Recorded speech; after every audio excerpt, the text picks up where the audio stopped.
In the scorching heart of Mesopotamia, where the Tigris shimmered like molten glass, rose a city of unimaginable power, Nineveh, and upon its golden throne sat King Sennacherib, ruler of Assyria, a man both feared and worshipped as if he were born of flame itself. He was no ordinary king. He was the son of Sargon II, heir to an empire of war and conquest. From his youth, he had watched cities burn, their smoke painting the heavens black. Destruction was not cruelty to him. It was order. It was divine symmetry. His eyes were cold, sharp as obsidian blades. His words carried weight like stone tablets carved by the gods. To his people, he was chosen by Asher, the supreme deity of Assyria. To his enemies, he was the shadow of doom, a living punishment. When Sennacherib ascended the throne around 705 BC, he inherited not peace but rebellion. Babylon, proud, ancient and restless, refused to bow to Assyria's rule. The Babylonians whispered his name in curses, not prayers. They mocked his authority, calling him the false son of Asher. That insult festered like a wound in his heart. He vowed that no city, no nation, no soul that defied him would remain whole. Every rebellion would burn. Every traitor would vanish in fire and dust. His reign would be remembered not for mercy, but for judgment. In Nineveh he built towering walls that reached for the clouds, temples that glowed with gold, and gardens watered by mechanical marvels. Yet beneath that beauty lurked cruelty, an empire sustained by fear. The streets ran red with the blood of enemies, and the cries of captives echoed from the palace gates. Sennacherib believed himself not merely king, but instrument of the gods. When he issued decrees, he called them the will of Asher. When he conquered, it was divine cleansing. His faith in divine wrath became his weapon and his justification. He ruled from a palace so vast, it was said to have more chambers than the stars of the night. The walls were etched with carvings of conquests, soldiers kneeling, kings begging, and cities engulfed in flame. These weren't decorations, they were warnings carved into stone. He viewed rebellion as sin, an offense not just against him but against heaven. To rebel was to reject the gods themselves, and the punishment had to be eternal. He did not simply kill his enemies, he erased their names from existence. His generals feared him more than the enemy. When they rode beside him, they spoke only when spoken to.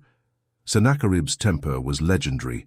One wrong word, one failed campaign, and even his most trusted men could vanish, their ashes scattered in the river he adored.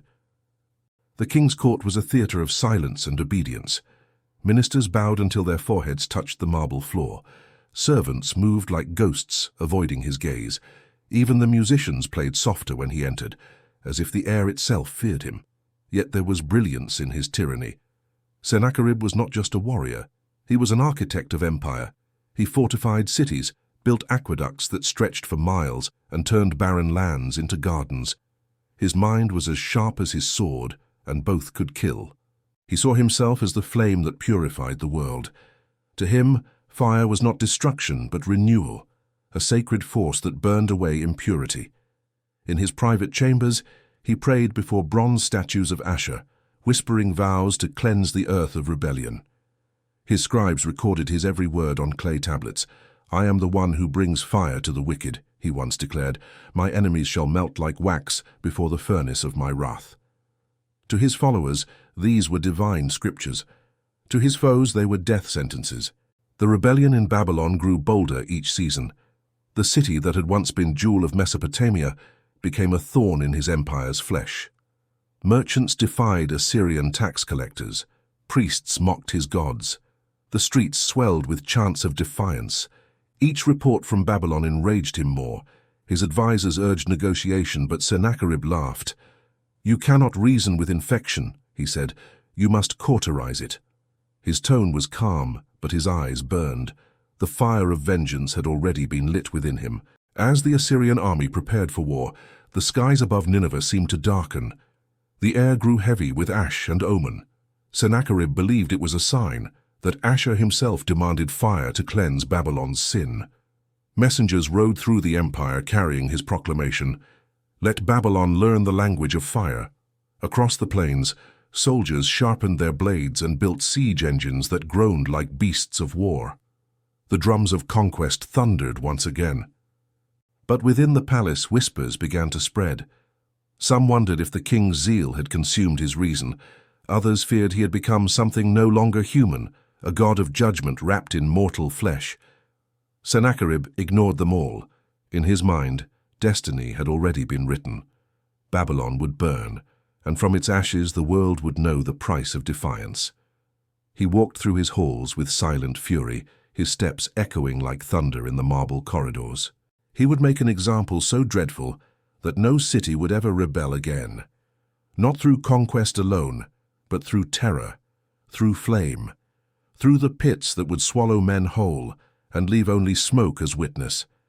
And so began the preparations for the greatest punishment the ancient world had ever seen.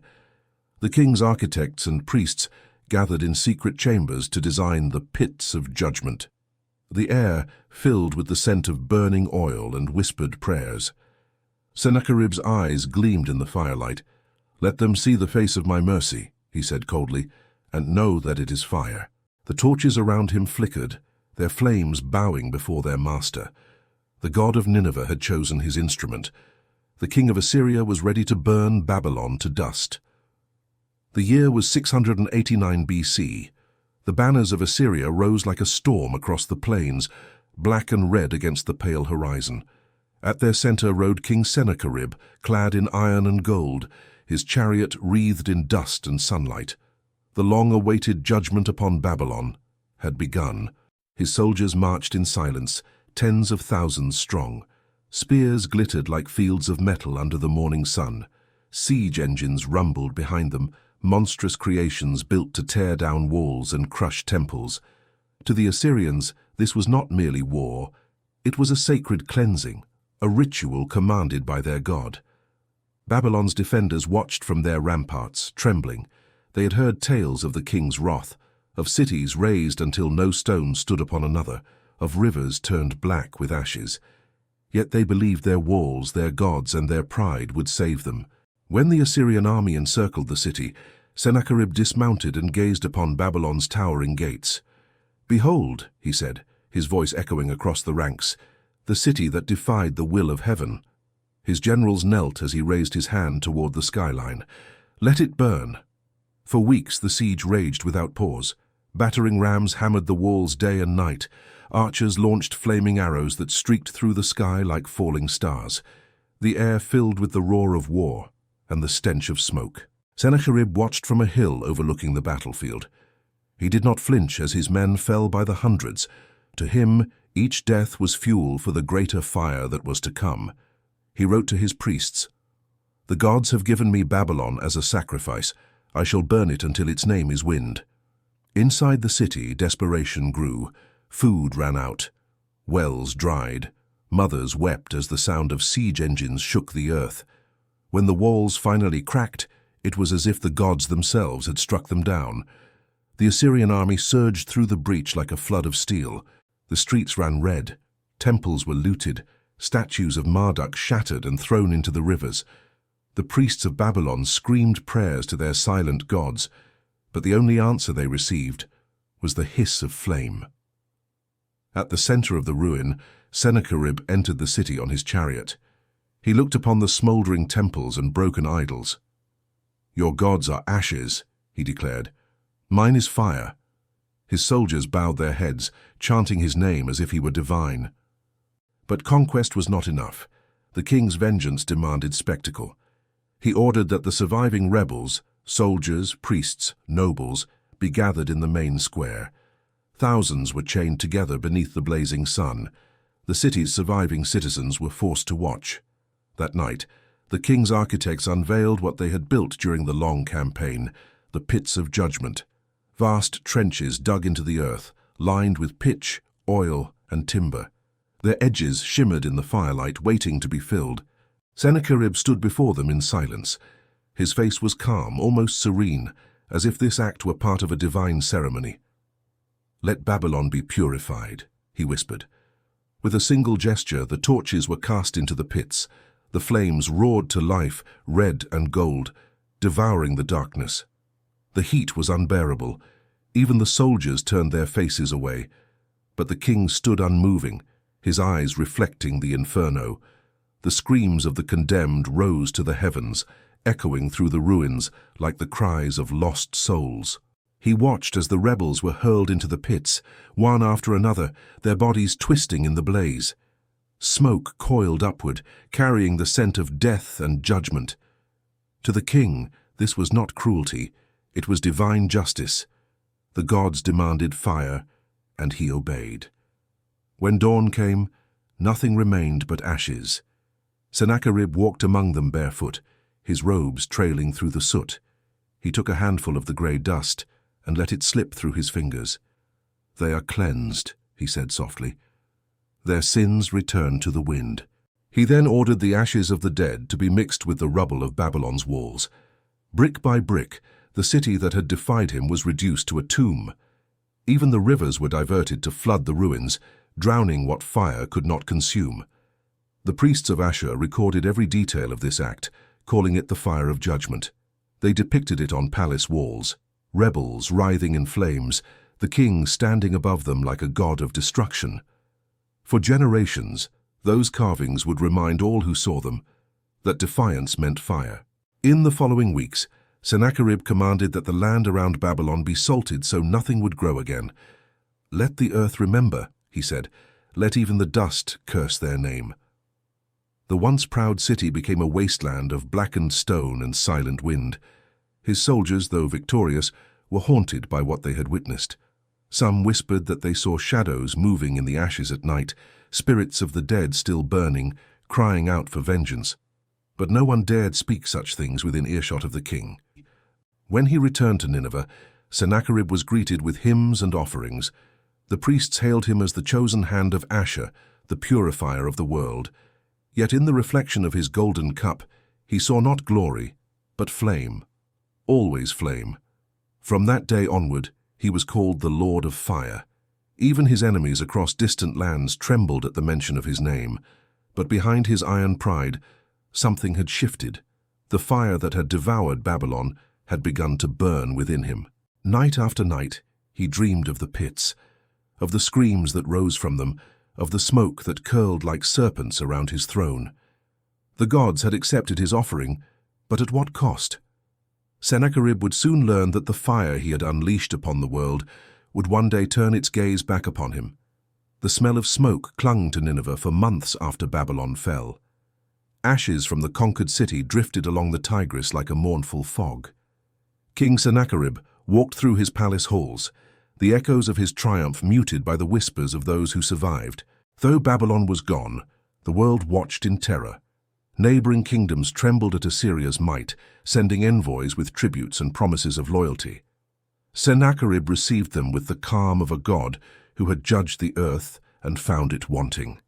Yet, inside the king, the fires of conquest had not cooled. He could not sleep without visions of the burning pits returning to his mind. The screams of Babylon's rebels haunted him in dreams, rising from the ashes as if demanding justice of their own. Sennacherib had unleashed fire to assert dominion, but in doing so, he had sown seeds of fear even among his people. Some whispered that the king's wrath had become unnatural, that no mortal could bear such cruelty without consequence. He continued to expand his empire, crushing revolts before they could flare. Every rebellion met with flames, every traitor with the same fate as those in Babylon. His methods became a legend whispered across deserts and mountains, fire as the instrument of law. In the royal archives, priests recorded the details of his campaigns.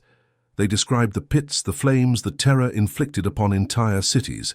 Sennacherib insisted that these accounts be etched in stone, that history remember him not as king, but as divine executor. But power comes at a cost. Generals who survived the battlefield grew cautious, even fearful. Advisors measured their words with trembling lips. The king's wrath was no longer only a weapon against enemies. It had become a force that could consume even those closest to him. Babylon's ashes became a lesson carved into the hearts of all Assyrian citizens. Parents told their children the story of the pits, soldiers repeated it in training, and priests preached it from the temples. Defiance equals fire, rebellion equals obliteration.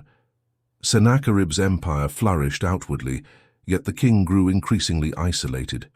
Nights were spent in meditation before statues of Asher, hands clasped over trembling, shadowed faces.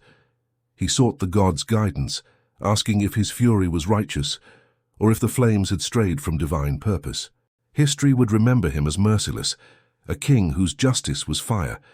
Yet few would know the quiet hours he spent alone, staring at flickering torches, wondering if the world he had burned was truly purified or merely hollow beneath its ashes. In the years that followed, rebellions became rare, not because loyalty had blossomed, but because fear was absolute. Sennacherib ruled from a throne of terror, his name synonymous with inferno, his judgment as unyielding as the sun-scorched Mesopotamian earth. Even as he aged, the king's vision never dimmed. He oversaw new fortresses, irrigation systems, and monuments, all bearing reliefs of his campaigns. And within each depiction, the burning pits of Babylon remained, eternal reminders of the power he wielded and the vengeance he enacted. He lived and ruled knowing that history would judge him harshly, yet he did not care. In his eyes, the survival of his empire and the imprint of his will on the world justified the flames, the ashes, and the cries that had once risen from Babylon. In time, Sennacherib would die, like all kings do, leaving behind cities rebuilt, rivers redirected, and a legacy scorched into the memory of men. Babylon's ruins remained, but so did his legend, the king who used fire as law, the man whose judgment was absolute.